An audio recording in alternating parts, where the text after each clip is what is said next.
Alright, welcome to another update on the development of Nexus of Onslaught. Thanks for joining me. A recap of what I was going to look at during this past week. I was going to look at building out a level I had in mind, and including the character select area as well.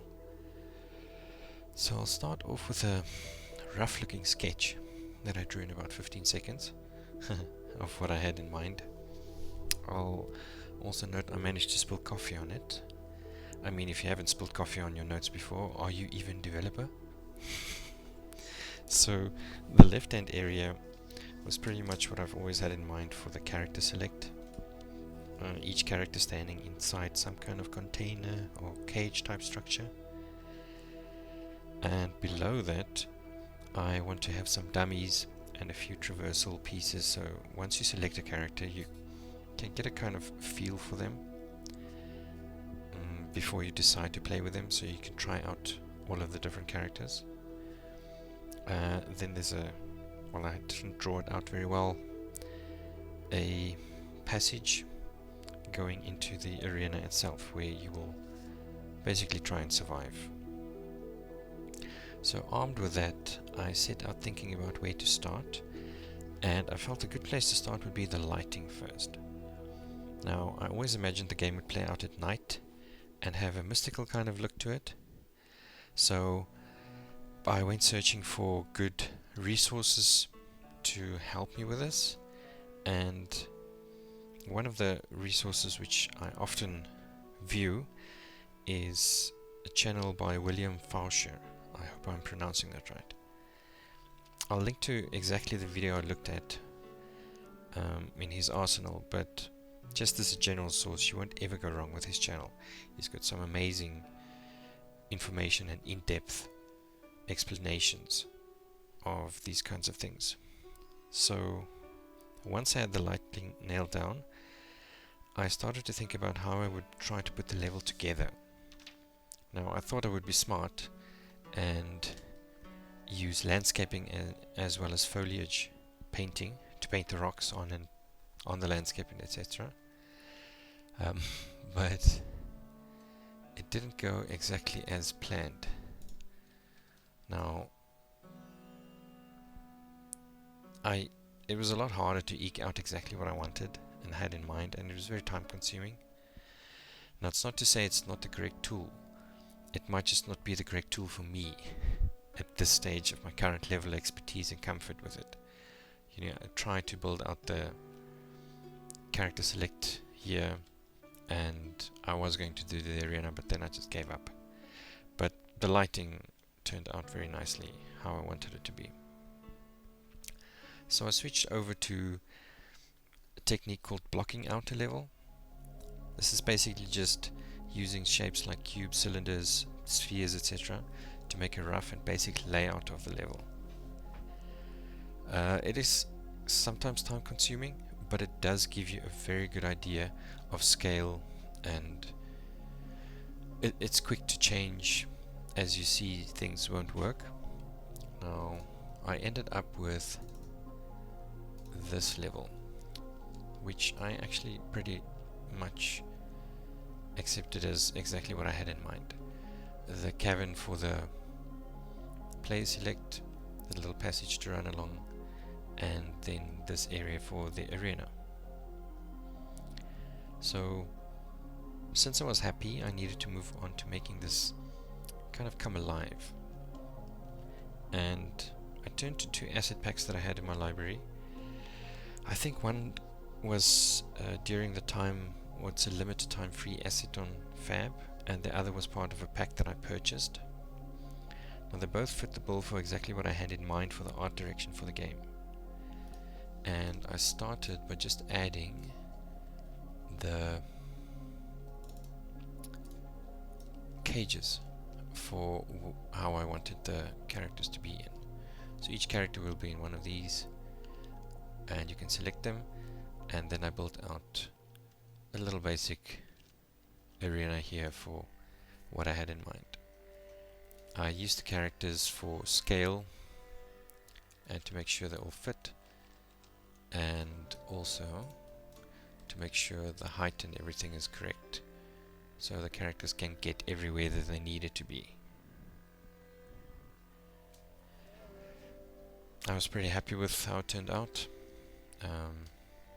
As I've said previously, level design and building is not my strong suit, but this is exactly what worked for me and what I had in mind.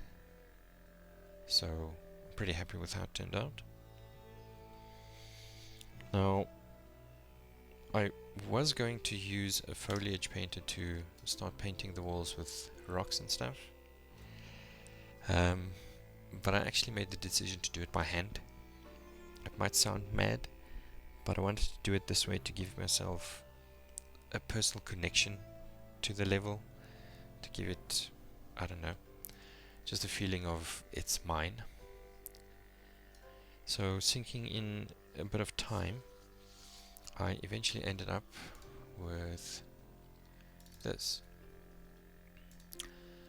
which I'm very happy with. This feels like a nice organic cavern. The rect lights I just added so I could see what the hell I was doing. They'll be replaced at some point. And the characters in each one of their little cages. The passage with a little overhang. And then the arena with some nice details and outcrops and stuff like that. So I'm very happy with how this turned out. It took a long time, but it was worth it.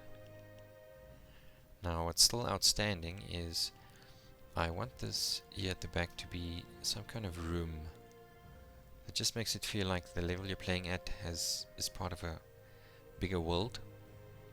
So I'll build that out into nicely detailed room. Not that you're going to go there, but it's nice to have. And then obviously I need to work on the floor, just to make it a bit less even and make it feel a bit more organic, and so on and so forth. Put in the textures and then start building out some details in the world. I have kind of started with that,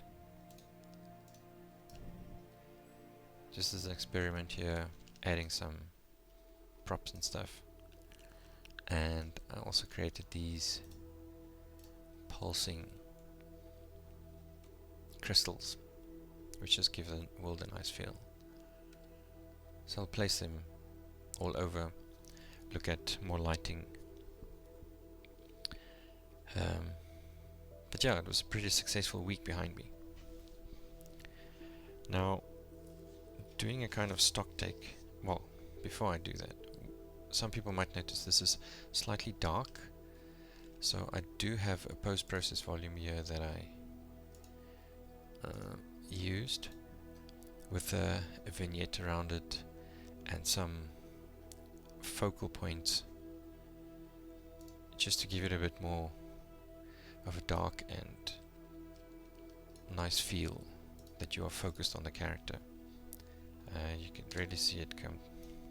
If I try and zoom in, it all blurs out. So there's a focal point in the middle of this screen, which you might not immediately notice, but when you do play, it does help focus the attention of the player. So looking at what I need to still do, my aim has always been to release the game in some form the last week of June. Now that's for two reasons. Firstly, I wanted to churn out the game in around 4 months, which would make it successful to do it in 4 months. And secondly, I would very much like to attend Playtopia 2025, since it was such a great experience for me last year. And the submission deadline for the games is the 1st of July. It's basically you submit and then they consider all games for the arcade. So yeah, I need to submit for them. But looking at the bigger picture, I just basically wrote down a long list of what I think would still need to happen. and the biggest one of that is AI. So I do have the basic AI currently in, which just finds the player and attacks them, but I'll have to make it a lot smarter so that it will be able to traverse this whole arena. It needs to be able to know how to jump, what abilities it has, combos and stuff like that.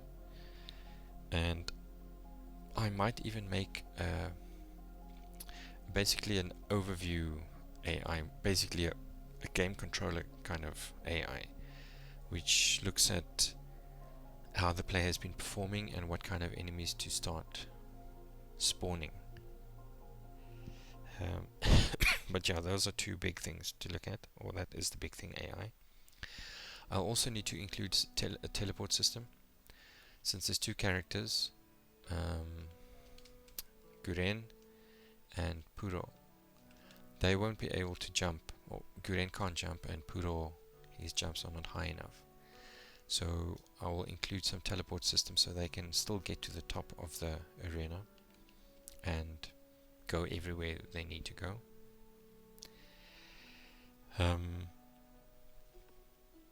And then there's a lot of polishing that I'll have to do. I want to do a lot of polishing on the hits, like when players interact with each other and hit each other. These platforms that they are on, I wanted to slightly sway. And then there's a big thing on our techniques on the sprites themselves. So one is edge lighting. So if there's a light behind the sprite, it kind of shines through the edges. And secondly is emissive parts of the sprites. So Guren is a good example.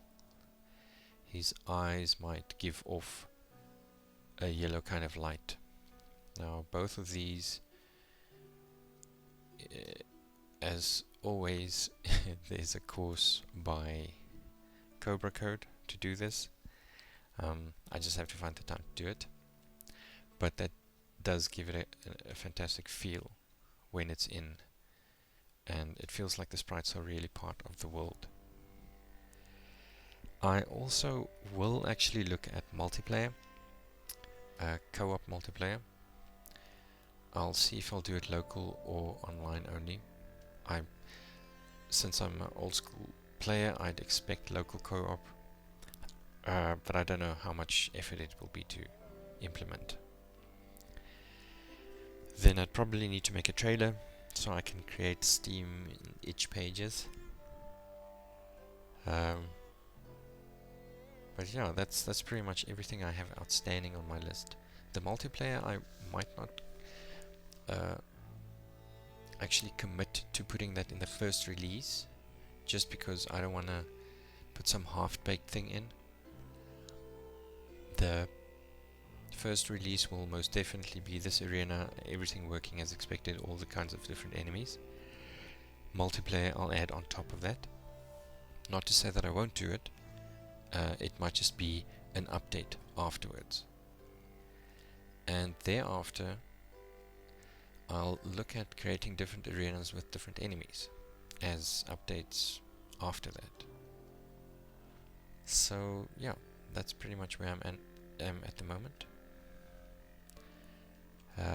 What I want to do this week is maybe look at just an advanced AI that can traverse at least this arena and jump at least, and maybe look at some of the polishing, just to, because the AI is going to be heavy to do, and that's one area of concentration. So just to break it off a bit, I might do bits of polishing here and there. But yeah, that's what I'd like to do in the next week. Thanks again for joining me, and I'll see you next week.